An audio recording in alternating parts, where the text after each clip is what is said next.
ನಮಸ್ಕಾರ ಕನ್ನಡ ಒನ್ಗೆ ಸ್ವಾಗತ. ನಾನು ನಿಮ್ಮ ಭಾಗ್ಯನಾರಾಯಣ ಬೊಗ್ಗವರಪು. ಧನ್ಕರ್ ಅವರನ್ನು ಬೆದರಿಸಿ ಬಲವಂತವಾಗಿ ರಾಜೀನಾಮೆ ಕೊಡಿಸಲಾಗಿದೆ ಅನ್ನುವಂತಹ ಆರೋಪಗಳ ನಡುವೆ ಈಗ ಹೊಸ ಮಾಹಿತಿಗಳು ಹೊರಗಡೆ ಬರ್ತಾ ಇದೆ.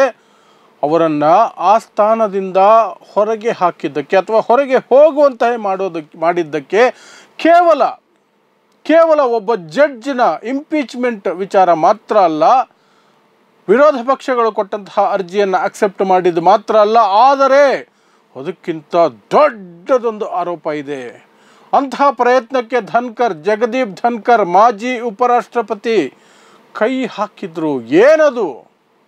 ಮೋದಿ ಸರ್ಕಾರವನ್ನು ಕಿತ್ತು ಬಿಸಾಕುವಂತಹ ಸಂಚಿಗೆ ಜಗದೀಪ್ ಧನ್ಕರ್ ಕೈ ಜೋಡಿಸ್ತಾ ಇದ್ರು ಅನ್ನುವಂಥದ್ದು ಈ ಒಂದು ಗುಜರಾತ್ ಲಾಬಿ ಏನಿದೆ, ನರೇಂದ್ರ ಮೋದಿ ಮತ್ತು ಅಮಿತ್ ಶಾ ಅವರಿಗೆ ದಟ್ಟವಾಗಿ ಕಾಡ್ತಾ ಇತ್ತು. ಆ ಕಾರಣಕ್ಕಾಗಿಯೇ ಜಗದೀಪ್ ಧನ್ಕರ್ ಅವರಿಗೆ ಒಂದು ಫೋನ್ ಕಾಲ್ ಮಾಡಿ ಬೆದರಿಸಿ ಅವರಿಂದ ರಾಜೀನಾಮೆ ಪಡೆಯಲಾಗಿದೆ ಅಂತ ಹೇಳಲಾಗ್ತಿದೆ.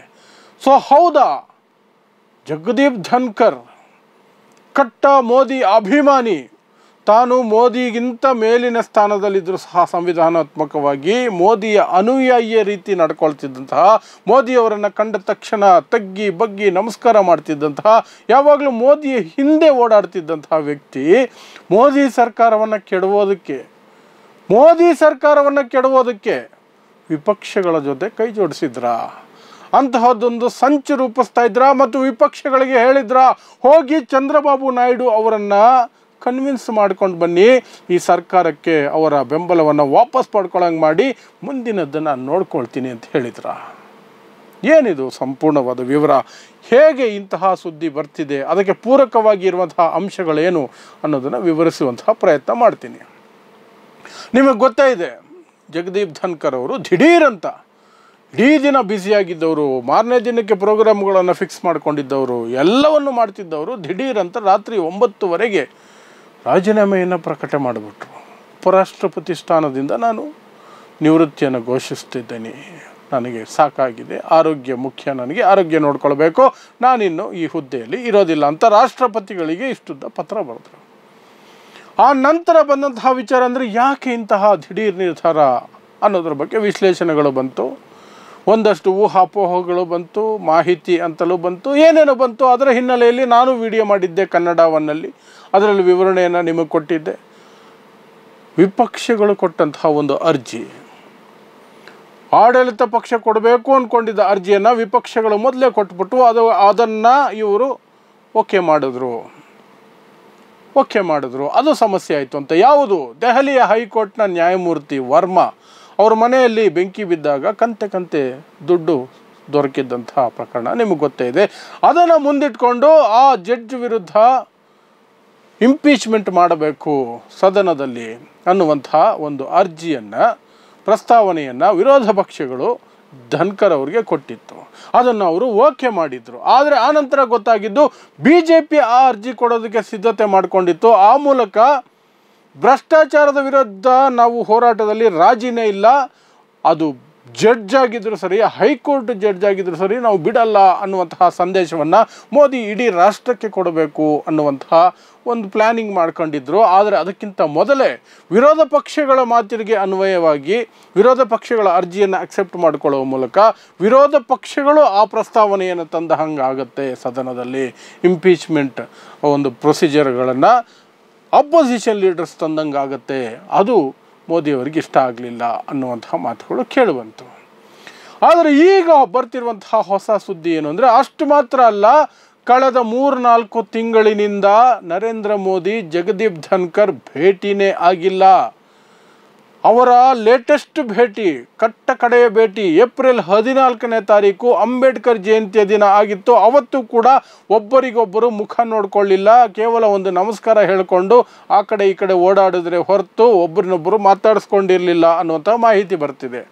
ಅದರ ಜೊತೆಗೆ ನಿಜವಾಗ್ಲೂ ಸಹ ಧನ್ಕರ್ ಮೋದಿ ಸರ್ಕಾರವನ್ನು ಕೆಡವೋದಕ್ಕೆ ಮುಂದಾಗಿದ್ರ, ಅಂಥದ್ದೇನು ಮಾಡಿದ್ರು ಅಂತ ನೋಡ್ತಾ ಹೋದಾಗ ಒಂದೊಂದೇ ವಿಚಾರಗಳು ನಮಗೆ ಈಗ ಗೋಚರ ಆಗ್ತಿದೆ. ಏನೇನು? ಜುಲೈ 15ನೇ ತಾರೀಕು ಖರ್ಗೆ ಅವರನ್ನು ಕ್ಲೋಸ್ಡ್ ರೂಮಲ್ಲಿ ಭೇಟಿ ಮಾಡ್ತಾರೆ ವಿರೋಧ ಪಕ್ಷದ ನಾಯಕ ಖರ್ಗೆ ಅವರನ್ನು. ಅದೇ ರೀತಿ ನರೇಂದ್ರ ಮೋದಿಯವರ ಕಟ್ಟರ್ ವಿರೋಧಿ, ದೊಡ್ಡ ಶತ್ರು ಅಂತಲೇ ಕರೆಯಬಹುದು.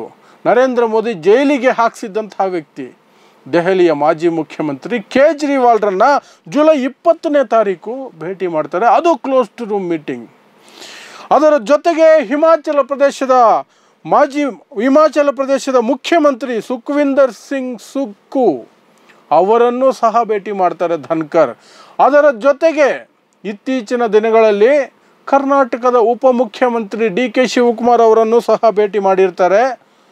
ಪುದುಚೇರಿಯ ಮಾಜಿ ಮುಖ್ಯಮಂತ್ರಿ ನಾರಾಯಣಸ್ವಾಮಿ ಅವರನ್ನು ಭೇಟಿ ಮಾಡಿರ್ತಾರೆ.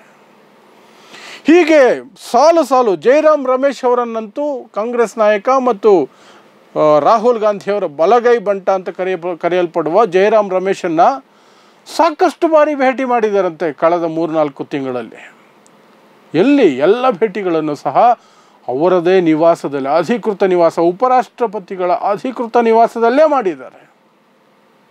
ಅಲ್ಲಿ ಏನು ಮಾತಾಡಿದ್ರು ಅನ್ನೋದ್ರ ಬಗ್ಗೆ ಯಾರಿಗೂ ಮಾಹಿತಿ ಇಲ್ಲ. ಆದರೆ ಆ ಮಾಹಿತಿ ಲೀಕ್ ಆಗಿ ಗುಜರಾತ್ ಲಾಬಿ ಕೈಗೆ ಸೇರಿದೆ ಅಂತ ಹೇಳಲಾಗ್ತಿದೆ. ಗುಜರಾತ್ ಲಾಬಿ ಅಂದರೆ ನರೇಂದ್ರ ಮೋದಿ, ಅಮಿತ್ ಶಾ ಅವ್ರಿಗೆ ಗೊತ್ತಾಗಿದೆ ಏನೆಲ್ಲ ಮಾತಾಡ್ತಿದ್ದಾರೆ ಅಂತ. ಆ ಮೂಲಗಳು ಹೇಳುವಂತಹ ಪ್ರಕಾರ ಜಗದೀಪ್ ಧನ್ಕರ್ ಮೋದಿಯವರ ಆಡಳಿತದಿಂದ ಬೇಸತ್ತಿದ್ರು. ಅವಕಾಶ ಸಿಕ್ಕರೆ ಮೋದಿಯವರ ವಿರುದ್ಧ ಅವಿಶ್ವಾಸ ನಿರ್ಣಯ ಬಂದರೆ, ಅಂತಹ ಸನ್ನಿವೇಶ ಬಂದರೆ ವಿಪಕ್ಷಗಳ ಜೊತೆ ನಿಲ್ಲೋದಕ್ಕೆ ಅವರು ಸಿದ್ಧತೆ ಮಾಡಿಕೊಂಡಿದ್ರು. ಪ್ಲಸ್ ವಿಪಕ್ಷದ ನಾಯಕರು ಅಂತಹ ಪ್ರಸ್ತಾವನೆ ಇಟ್ಟಾಗ ಚಂದ್ರಬಾಬು ನಾಯ್ಡು ಅವರನ್ನು ಒಪ್ಪಿಸಿಕೊಂಡು ಬನ್ನಿ, ಮುಂದಿನದು ನೋಡೋಣ ಅಂತ ಹೇಳಿದ್ರಂತೆ. ಈ ಮಾತುಗಳು ಗುಜರಾತ್ ಲಾಬಿ ಕಿವಿಗೆ ಬಿದ್ದಿದೆ. ಹಾಗಾಗಿ ಕಾಯ್ತಾ ಇದ್ರು. ಇನ್ನು ಚಂದ್ರಬಾಬು ನಾಯ್ಡು ಈ ಸನ್ನಿವೇಶದಲ್ಲಿ, ಈ ಸಂದರ್ಭದಲ್ಲಿ ಅವರು ಮೋದಿಯವರಿಗೆ ಬೆಂಬಲವನ್ನು ವಾಪಸ್ ತೆಗೆದುಕೊಳ್ತಾರ ಅಂದರೆ, 2 ವಿಚಾರವಾಗಿ ರೀಸೆಂಟಾಗಿ ಚಂದ್ರಬಾಬು ನಾಯ್ಡು ನೇರವಾಗಿ ಮೋದಿ ಸರ್ಕಾರದ ವಿರುದ್ಧ ಒಂದು ನಡೆಯನ್ನು ತೋರಿಸಿದ್ರು ಅಥವಾ ಅಭಿಪ್ರಾಯನ ವ್ಯಕ್ತಪಡಿಸಿದ್ರು. ಯಾವುದು? ಒಂದು, ಡಿಲಿಮಿಟೇಷನ್, ಸಂಸದರ ಸ್ಥಾನಗಳನ್ನು ಮತ್ತೆ ಮರು ವ್ಯಾಖ್ಯಾನಿಸಿ ಅಥವಾ ಮರು ಲೆಕ್ಕಾಚಾರಗಳು ಮಾಡಿ ಜನಸಂಖ್ಯೆಯ ಆಧಾರದ ಮೇಲೆ ಹೆಚ್ಚಿಸುವಂಥದ್ದು. ಅದರಿಂದ ದಕ್ಷಿಣ ಭಾರತದ ರಾಜ್ಯಗಳಿಗೆ ದೊಡ್ಡ ನಷ್ಟ ಆಗುತ್ತೆ. ಯಾಕೆಂದರೆ ಇಲ್ಲಿ ಜನಸಂಖ್ಯೆಯನ್ನು ನಾವು ಕಂಟ್ರೋಲಲ್ಲಿ ಇಟ್ಟಿದ್ದೀವಿ. ಉತ್ತರ ಭಾರತದಲ್ಲಿ ಯಾವುದೇ ರೀತಿಯಾದಂತಹ ಕಂಟ್ರೋಲ್ ಇಲ್ಲ. ಅಲ್ಲಿ ಜನಸಂಖ್ಯೆ ಸಿಕ್ಕಾಪಟ್ಟೆ ಜಾಸ್ತಿಯಾಗಿದೆ. ಆ ಜನಸಂಖ್ಯೆ ಅನುಗುಣವಾಗಿ ಏನಾದರೂ ಸೀಟುಗಳನ್ನು ಮರು ಹಂಚಿಕೆ ಮಾಡಿದ್ರೆ ದಕ್ಷಿಣ ಭಾರತದಿಂದ ಒಂದೇ ಒಂದು MP ಇಲ್ಲ ಅಂದರೂ ಸಹ ಕೇವಲ ಉತ್ತರ ಭಾರತದಲ್ಲಿ ಗೆದ್ದುಕೊಂಡವರು ದೇಶವನ್ನು ಆಳ್ತಾನೇ ಹೋಗ್ಬೋದು. ದಕ್ಷಿಣ ಭಾರತದವರು ಒಟ್ಟಿಗೆ ಬೆಲೆನೇ ಇಲ್ದಿರ ಹೋಗುತ್ತೆ. ಆ ಆತಂಕ ಚಂದ್ರಬಾಬು ನಾಯ್ಡು ಅವ್ರಿಗಿತ್ತು. ಹಾಗಾಗಿ ಅವರು ಜನಸಂಖ್ಯೆ ಆಧಾರದ ಮೇಲೆ ಅದಾಗಬಾರ್ದು, ಅದಕ್ಕೆ ಪರ್ಯಾಯ ಮಾರ್ಗಗಳನ್ನು ಹುಡ್ಕೊಳ್ಬೇಕು, ಪ್ರಪೋರ್ಷನೇಟಾಗಿ ಆಗಬೇಕು. ಅಲ್ಲಿ ಎಷ್ಟು ಪರ್ಸೆಂಟ್ ಸೀಟುಗಳು ಜಾಸ್ತಿ ಮಾಡ್ತಿರೋ ಇಲ್ಲೂ ಅಷ್ಟೇ ಪರ್ಸೆಂಟ್ ಸೀಟು ಜಾಸ್ತಿ ಮಾಡಿ ಅನ್ನುವಂತಹ ಪ್ರಸ್ತಾವನೆಯನ್ನು ಚಂದ್ರಬಾಬು ನಾಯ್ಡು ಅವರು ಇಟ್ಟರು.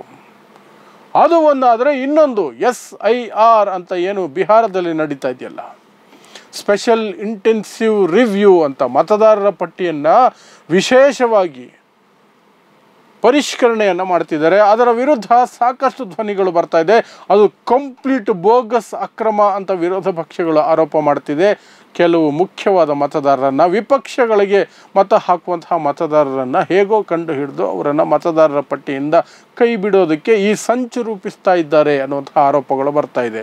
ಅದರ ನಡುವೆ SIR ಬಗ್ಗೆ ತೀವ್ರ ಅಸಮಾಧಾನವನ್ನು ಚಂದ್ರಬಾಬು ನಾಯ್ಡು ಹೊಂದಿದ್ದಾರೆ. ಅವರು ಸೀದಾ ಮೋದಿ ಹತ್ರ ಮಾತಾಡಲಿಲ್ಲ, ಅಮಿತ್ ಶಾ ಹತ್ರ ಮಾತಾಡಲಿಲ್ಲ, ಎಲೆಕ್ಷನ್ ಕಮಿಷನ್ಗೆ ಪತ್ರ ಬರೆದುಬಿಟ್ರು. ಆ ರೀತಿ ಆಂಧ್ರ ಪ್ರದೇಶದಲ್ಲಿ ಮಾಡೋ ಹಾಗಿದ್ರೆ ಚುನಾವಣೆ ಹತ್ತಿರದಲ್ಲಿ ಮಾಡೋ ಹಾಗಿಲ್ಲ. 6 ತಿಂಗಳಾದರೂ ಮೊದಲೇ ಮಾಡಬೇಕು ಮಿನಿಮಮ್. ಅದರ ಜೊತೆಗೆ ಮತದಾರರ ಪಟ್ಟಿಗೂ ದೇಶದ ಪೌರತ್ವಕ್ಕೂ ಸಂಬಂಧ ಕಲ್ಪಿಸುವ ಕೆಲಸವನ್ನು ಅಥವಾ ಹಕ್ಕನ್ನು ಎಲೆಕ್ಷನ್ ಕಮಿಷನ್ ಹೊಂದಿಲ್ಲ. ಅವರು ಆ ಕೆಲಸ ಮಾಡಬಾರ್ದು. ಅವರು ಕೇವಲ ಮತದಾರರ ಪಟ್ಟಿ ಪರಿಷ್ಕರಣೆ ಬಗ್ಗೆ ಮಾತ್ರನೇ ಮಾಡಬೇಕು. ಅವರು ಕೇಳುವ ಡಾಕ್ಯುಮೆಂಟ್ ಯಾವುದೂ ಸಹ ಪೌರತ್ವವನ್ನು ಪ್ರೂವ್ ಮಾಡುವಂತಹದ್ದಾಗಿರಬಾರ್ದು ಅನ್ನುವಂಥದ್ದನ್ನು ಆ ಪತ್ರದಲ್ಲಿ ಎಲೆಕ್ಷನ್ ಕಮಿಷನ್ಗೆ ಚಂದ್ರಬಾಬು ನಾಯ್ಡು ಹೇಳಿದ್ದಾರೆ. ಹಾಗಾಗಿ ಚಂದ್ರಬಾಬು ನಾಯ್ಡು ಸಹ ಮೋದಿಯ ವಿರುದ್ಧ ಅಸಮಾಧಾನಿತರಾಗಿದ್ದಾರೆ ಅನ್ನುವಂತಹದ್ದು ವಿರೋಧ ಪಕ್ಷಗಳ ಲೆಕ್ಕಾಚಾರ. ಸೊ ಆ ಲೆಕ್ಕಾಚಾರವನ್ನು ಮುಂದಿಟ್ಕೊಂಡೇ ಜಗದೀಪ್ ಧನ್ಕರ್ ಜಗದೀಪ್ ಧನ್ಕರ್ ಈ ರೀತಿ ಸಲಹೆ ಕೊಟ್ಟಿರ್ಬೋದು ವಿರೋಧ ಪಕ್ಷಗಳಿಗೆ, ಚಂದ್ರಬಾಬು ನಾಯ್ಡು ಅವರನ್ನು ಒಪ್ಪಿಸ್ಕೊಂಡು ಬನ್ನಿ, ಮುಂದಿನದು ನೋಡೋಣ ಅಂತ. ಅದರ ಜೊತೆಗೆ ಜಗದೀಪ್ ಧನ್ಕರ್ ಒಂದು ಕಾರ್ಯಕ್ರಮ ನಾನು ಗಮನಿಸಿದೆ, ಅದರಲ್ಲಿ ಕೃಷಿ ಸಚಿವ ಶಿವರಾಜ್ ಸಿಂಗ್ ಚೌಹಾಣ್ ಸಹ ಇದ್ದಂತಹ ಕಾರ್ಯಕ್ರಮದಲ್ಲಿ ಸರ್ಕಾರದ ವಿರುದ್ಧ, ಶಿವರಾಜ್ ಸಿಂಗ್ ಚೌಹಾಣ್ ವಿರುದ್ಧ ತುಂಬ ಉಗ್ರವಾಗಿ ಟೀಕೆ ಮಾಡ್ತಾರೆ. ಆನ್ ಸ್ಟೇಜ್ ಯಾರು ಜಗದೀಪ್ ಧನ್ಕರ್ ಆನ್ ಸ್ಟೇಜ್ ಟೀಕೆ ಮಾಡ್ತಾರೆ. ರೈತರ ವಿಚಾರದಲ್ಲಿ ಈ ಸರ್ಕಾರ ಏನು ಮಾಡ್ತಿದೆ, ಕೊಟ್ಟ ಮಾತಿನಂತೆ ನಡ್ಕೊಳ್ತಿಲ್ಲ, ಮೋಸ ಮಾಡ್ತಿದ್ದೀರಿ, ದ್ರೋಹ ಮಾಡ್ತಿದ್ದೀರಿ ರೈತರಿಗೆ, ನೀವು ರೈತರ ವಿಚಾರದಲ್ಲಿ ನಿಮ್ಮ ನಡೆ ಸರಿ ಇಲ್ಲ, ಈ ಸರ್ಕಾರ ಏನು ಮಾಡ್ತಿದೆ ಅಂತ ನೇರವಾಗಿ ಕೃಷಿ ಮಂತ್ರಿಗಳು, ಕೇಂದ್ರ ಕೃಷಿ ಮಂತ್ರಿಗಳು ಇರುವ ವೇದಿಕೆಯ ಮೇಲೇ ಜಗದೀಪ್ ಧನ್ಕರ್ ಗುಡುಗಿದ್ರು ಇತ್ತೀಚೆಗೆ.